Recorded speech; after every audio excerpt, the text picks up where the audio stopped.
TV, independen, terpercaya.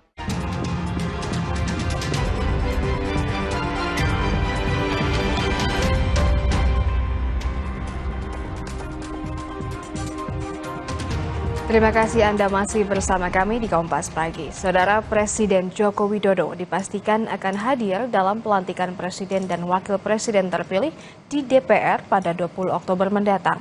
Jokowi akan melangsungkan acara pisah sambut di Istana Merdeka, Jakarta.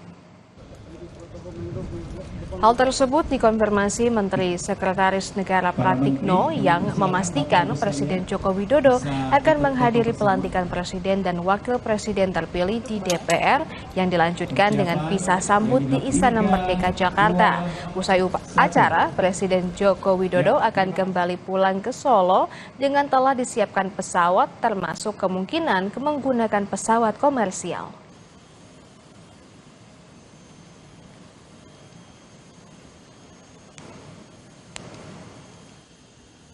Datang di pelantikan, pastilah, pasti Pak Presiden hadir di pelantikan nanti. Nanti langsung pulang ke Solo, itu naik komersil berarti ya Pak, nanti pulang? Nanti kita atur, jadi pokoknya komersil juga sudah siap Pak. Presiden Joko Widodo tetap memastikan akan pulang ke Solo pada 20 Oktober sore hari atau usai pelantikan Presiden dan Wakil Presiden terpilih. Presiden Jokowi enggan merinci lebih lanjut kegiatan yang akan dilakukannya usai tidak lagi menjabat sebagai Presiden.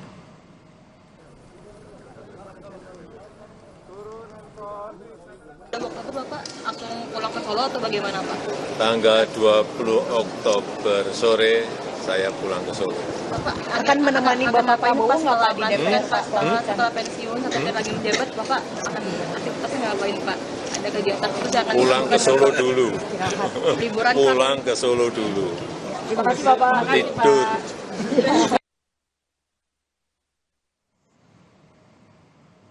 Selain itu, Presiden Joko Widodo makan malam bersama dengan Presiden terpilih Prabowo Subianto pada Selasa malam di kawasan Senayan, Jakarta. Dalam pertemuan tertutup ini, keduanya membahas keberlanjutan program pemerintah ke depan. Makan malam dilakukan di pelataran GBK Senayan, Jakarta hingga pukul 9 malam. Dalam akun Instagram Jokowi tertulis keterangan diskusi santai sambil santap malam bersama Presiden terpilih Pak Prabowo. Tidak terasa 2 jam lebih.